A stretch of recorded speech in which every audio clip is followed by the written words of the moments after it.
ଅଲେଖ ମହିମା ହେ ବିଶ୍ୱବାସୀ ଆଉ ଏକ ନୂଆ ଭିଡ଼ିଓରେ ଆପଣମାନଙ୍କୁ ସମସ୍ତଙ୍କୁ ସ୍ୱାଗତ ଜଣାଉଛି। ଅଲେଖ ମହିମାଙ୍କର ଏ ଦାସ କୀଟରୁ ବ୍ରହ୍ମ ପର୍ଯ୍ୟନ୍ତ ସମସ୍ତଙ୍କୁ ବିନମ୍ର ପ୍ରଣାମ କରୁଛି। ଅଲେଖ ମହିମାଙ୍କର ଆଉ କିଛି ବାର୍ତ୍ତା ନେଇ ଆପଣଙ୍କ ସମ୍ମୁଖରେ ଆଜି ଉପସ୍ଥିତ ହୋଇଅଛି। ୟାର ପୂର୍ବ ଭିଡ଼ିଓରେ ମାନଙ୍କରେ ଆମେ ବ୍ରହ୍ମଙ୍କ ବିଷୟରେ କିମ୍ବା ପ୍ରଭୁଙ୍କ ବିଷୟରେ ଆଲୋଚନା କରୁଥିଲେ। ଆଜି ଆସନ୍ତୁ ଜାଣିବା ପାଇଁ ପ୍ରୟାସ କରିବା ଯେ ପ୍ରକୃତରେ ଆମେ ଯାହାକୁ ପ୍ରଭୁ ବୋଲି କହୁଛନ୍ତି ସେ କେଉଁଠାରେ ବାସ କରନ୍ତି। ମୁଁ ତ ଆପଣମାନଙ୍କୁ ପୂର୍ବ ଭିଡ଼ିଓରେ କହିଥିଲି ଯେ ଦେବାଦେବୀ ମନ୍ଦିର, ଅଟ୍ଟାଳିକା, ମଠ ମନ୍ଦିରରେ ସେ ପ୍ରକୃତରେ ବାସ କରନ୍ତି ନାହିଁ। ପ୍ରକୃତରେ ସେ କେଉଁଠାରେ ରହନ୍ତି ତାଙ୍କୁ ଆମେ ଜାଣିବା ପାଇଁ ଏ ଆଲୋଚନା ମାଧ୍ୟମରେ ପ୍ରୟାସ କରିବା। ଆପଣଙ୍କୁ ଗୋଟିଏ ସୁନ୍ଦର ଉଦାହରଣ ଦେଇ ତାକୁ ବୁଝିବା ପାଇଁ ଆପଣମାନଙ୍କୁ ପ୍ରୟାସ କରୁଅଛି। ଦେଖନ୍ତୁ, ଜଣେ ସଜ୍ଜନ ବ୍ୟକ୍ତି, ସାଧୁ ଜଣେ ଯାଇ ଆମର ଷ୍ଟେସନରେ ବସିଥାନ୍ତି ଦେଶ ଭ୍ରମଣ କରିବା ନିମନ୍ତେ। ତାଙ୍କ ପାଖରେ କେହି ବି ଶିଷ୍ୟ ପ୍ରଶିଷ୍ୟ ନଥାନ୍ତି, ସେ ଏକାକୀ ବସିଥାନ୍ତି। ସେ ଇଲାକାର ଜଣେ ବିଖ୍ୟାତ ନାମୀ ଦାମୀ ଚୋର ଯାଇ ସାଧୁଜଣଙ୍କୁ ଦେଖି ସେ ଭାବିଲା ବୋଧେ ଏଇ ମହାତ୍ମାଙ୍କ ପାଖରେ କିଛି ପଇସା ପତ୍ର ଥିବ। ତାଙ୍କୁ ହିଁ କିଛି ମିଥ୍ୟା ଆଳାପ କରି ତାଙ୍କ ସାଙ୍ଗରେ ବୁଲିବାର ବାହାନା କରି ତାଙ୍କ କଥା ପାଖରେ ଠିଆ ହେଇ ଶୁଣୁଥାଏ। ସେ ଯେତେବେଳେ ଜାଣିପାରିଲା ଏଇ ବୁଲିବା ପାଇଁ ଯାଉଛନ୍ତି, ଆଙ୍କ ସାଙ୍ଗରେ ଗଲେ ରାତିରେ ଶୋଇଥିବା ସମୟରେ ଅର୍ଥ କିଛି ହାସଲ ହେଇଯିବ। ଏଇ ଲୋଭ ଆଳସା ଇଚ୍ଛା ନେଇ ସେ ସାଧୁ ମହାତ୍ମାଙ୍କୁ କହିଲା ଯାଇ, ଆଉ କପଟତା ଆଚରଣ କରି ଶରଣ କଲି କହିଲା, ମହାତ୍ମା ମୁଁ ଆପଣଙ୍କ ସହିତ କିଛି ଦିନ କିଛି ସମୟ ରହିବା ପାଇଁ ଚାହୁଁଛି। ସେ କହିଲେ, ମୁଁ ତ ଏବେ ଭ୍ରମଣ କରିବା ପାଇଁ ଯାଉଛି, ଆଉ ମୋତେ ତ କିଛି ଦିନ ସମୟ ଲାଗିବ, ଗୋଟେ ମାସ ଭଳିଆ ଲାଗିଯାଇପାରେ। ଆଉ ତୁମର ପିଲା ଛୁଆ ଗୃହ କୁଟୁମ୍ବ ସମସ୍ତେ? ନାହିଁ ଆଜ୍ଞା, ଚଳିବ, କିଛି ଅସୁବିଧା ନାହିଁ, ମୁଁ ଆପଣଙ୍କ ସେବା କରିବା ପାଇଁ କିଛି ଦିନ ଚାହୁଁଛି। ସେ କହିଲା, ଠିକ୍ ଅଛି, ତୁମେ ଚାଷ ଆଉ ତୁମର କପଡ଼ା ଲତା ତବେ କେଉଁଠାରେ ରଖିଛ, ଯାଅ ନେଇ ଆସ, ଟ୍ରେନରେ ଆସିଲେ ସାଙ୍ଗ ହୋଇକି ଯିବା। ଆଉ କ'ଣ, ମୁଁ ତ ବାହାରିଛି ଦେଶ ବିଶ୍ୱ ରାଜ୍ୟ ଭ୍ରମଣ କରିବା ନିମନ୍ତେ, ମୋ ସାଥିରେ ତୁମେ ବି ଯିବ, କିଛି ଅସୁବିଧା ନାହିଁ। ସାଧୁ ମହାତ୍ମା ସେ ତ ନିଷ୍କପଟି ପୁରୁଷ, ତାଙ୍କ ମନରେ ତ କୌଣସି କପଟ ଏସବୁ ଜିନିଷ ତ ନାହିଁ।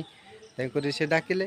ସେ ଚୋର ଜଣକ ସାଇଡ଼ ହେଇଯିବା ସମୟରେ ଆଉ ଜଣେ ସଜ୍ଜନ ବ୍ୟକ୍ତି ଆସିକି ସେ ଚୋରକୁ ଚିହ୍ନିଥାନ୍ତି। ତାଙ୍କୁ ଆସି ସାଧୁ ଜଣକୁ କହିଲେ ଯେ, ଆଜ୍ଞା ଆପଣ ସେ ଲୋକ ସହିତ ଯାଆନ୍ତୁନି, ଆପଣ ତାଙ୍କୁ ଚିହ୍ନି ନାହାନ୍ତି। ସେ ବ୍ୟକ୍ତି ଜଣକ ଏ ଏରିଆର ଜଣେ ନାମୀ ଦାମୀ ବିଖ୍ୟାତ ଚୋର ରୂପରେ ପ୍ରସିଦ୍ଧ। ସେ କୌଣସି ମୁହୂର୍ତ୍ତରେ ବି କିଛି ବି କରିପାରେ। ଆପଣ କେଉଁଭଳି ଭାବରେ ଅଚିହ୍ନା ବ୍ୟକ୍ତି ସହିତ ଯିବା ପାଇଁ ତାଙ୍କୁ କହିଦେଲେ, ଆଉ ତାକୁ ସାଥିରେ ନିଅନ୍ତୁ ନାହିଁ, ଅଲଗା ବରଂ ଏକାକୀ ଯାଆନ୍ତୁ, ଆପଣ ସୁରକ୍ଷିତ ରହିବେ।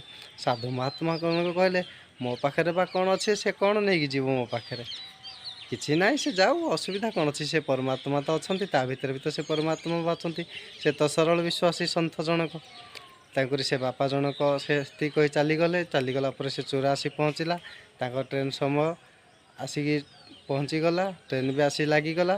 ସେ ଦୁଇ ଜଣ ଯାକ, ସେ ଚୋର ଆଉ ସାଧୁ ମହନ୍ତ ଜଣକ, ଉଭୟ ଦୁଇ ଜଣ ଯାକ ମିଶି ସେ ଟ୍ରେନ୍ରେ ଯାତ୍ରା କଲେ। ଯାତ୍ରା କରିବା ଦିଗରେ ଚୋରର ସବୁବେଳେ ତ ଇଚ୍ଛା ଥାଏ କେମିତି ଚୋର କରିବ, ତାର ତ ଉଦ୍ଦେଶ୍ୟ ନୁହେଁ ତୀର୍ଥ ଭ୍ରମଣ କରିବା, ସେବା କରିବା।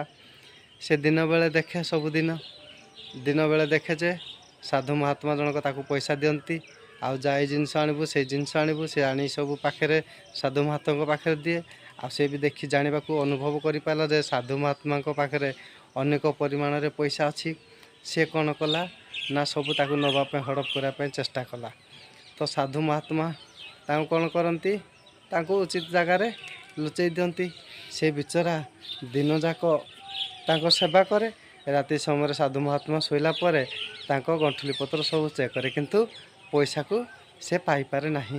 ସବୁଦିନ ବିଚାର କରେ ଯେ ସାଧୁ ମହାତ୍ମା ତ ଦିନବେଳେ ମୋତେ ପଇସା ଗଣି ଦେଲେ, ମୁଁ ତ ତାଙ୍କ ପ୍ରତ୍ୟେକ ମୁଣା ପ୍ୟାକେଟ୍ ସବୁ କିଛି ଚେକ୍ କଲି, ସେ ରାତିରେ ପଇସାକୁ କେଉଁଠି ଦେଉଛନ୍ତି?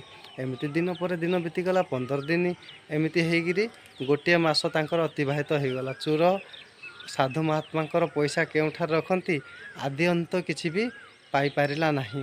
ତା ମନରେ ବି ସେମିତି ଦୁଃଖରେ ଥାଏ। ସେ ଚିନ୍ତା କରିଥାଏ, ସାଧୁ ମହାତ୍ମା ଜଣକ କେଉଁଠାରେ ପଇସା ପତ୍ର ରଖିଲେ? ଦିନଯାକ ସେବା କରେ, ରାତିରେ ସବୁବେଳେ ସେ ସଦାସର୍ବଦା ଜଗିଥାଏ ସାଧୁ ମହାତ୍ମାଙ୍କୁ ପଇସା ନେବା ପାଇଁ, କିନ୍ତୁ ସାଧୁ ମହାତ୍ମା କେଉଁଠାରେ ରଖିଦିଅନ୍ତି ପଇସା, ତାହାର ସେ କିଛି ବି ଅନୁକରଣ କରିପାରେନି କିମ୍ବା ଅନୁଭବ ପାଇପାରେ ନାହିଁ। ତେଣୁ କରିକି ସେ କ'ଣ ତାଙ୍କର ଏମିତି ଗୋଟିଏ ମାସ ପୁରିଯିବା ପରେ ଆସି ସେ ପୁଣି से स्टेशन में पहुँचिले। से स्टेशन में पहुँचवा फल से साधु जनक कहले ठीक आम यात्रा तो संपूर्ण है, तुम मोर बहुत सेवा भक्ति भल भाव कल। आउ पारिश्रमिक हिसाब से मो पाखे तो अर्थ विशेष ना, केते पैसा तुमको देले तुम मन शांति हो, तुम खुशी रे कह, तुम जी कह मुझे पैसा तुमको देवी। से चोर जनक कहले आज्ञा मोर पैसार आवश्यक नहीं, किंतु मते गोटे जिनस कही दिंतु दयापूर्वक जे आपण पैसा को केउठारे रखती।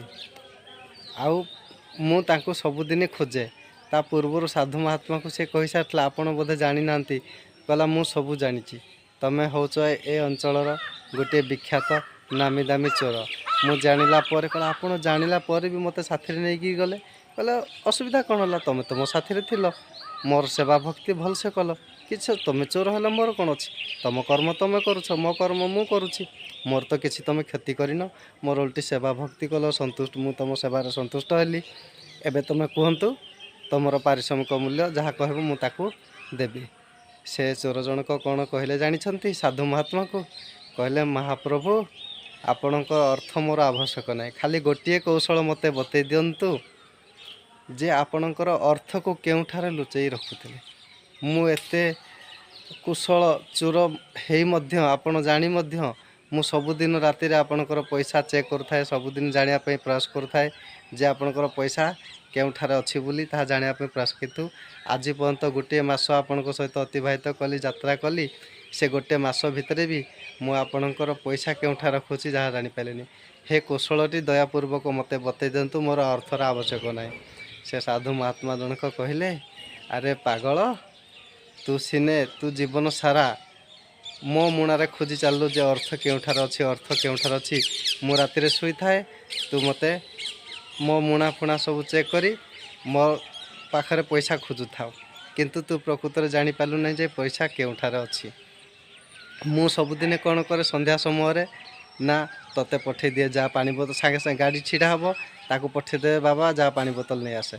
से पानी बोतल आने समय बाबा कौन करती ना से चोरर मुणा जी आक पाखे अर्थ राशि थाए से चोरर मुणारे सबकि भर्ती कर दे था।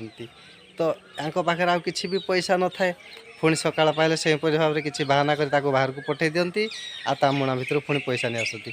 चोर राति सारा खोजु थाए बा साधु महात्मा मुणा को, सेठारे पैसा पाइबानी मते, किंतु ता निज पाखे अच्छी से निजे भी जानी ना। तेणुक हे महान आत्मा महापुरुष जनक तांको कहले मु तो सबुदिन तो मुणा रखीदे, तू सब बाहर खोजुचु, जदि दिनक पाइका तो मुणा को भी तू जब चेक कर परर धनपति लालायित होजु, तो निज पाखे कौन धन संपत्ति अच्छी ताकू जदि अनुभव करूँ, ताकू निज बैग को जब दिनक भी देखी था तू पैसा निश्चित भाव में पाई जाई था, किंतु तोर इच्छा कौन सब परर धनपति, तो निज पाखे केते धन संपत्ति परिपूर्ण अच्छी ताकू तू आकलन भी करूँ। आज मो पाखे जमी अनुभव करें तो गृह भी सेमती अनेक संपत्ति अच्छी, भगवान तोते अनेक बुद्धि ज्ञान देते ताकू भी तू आज पर्यंत अनुकरण करूँ। तेणु आज चोर विद्या छाड़ी निजर शक्ति की जाने, निज संपत्ति की सुरक्षा करने शिख, तापर परर धन संपत्ति प्रति चक्षु दृष्टि दबु।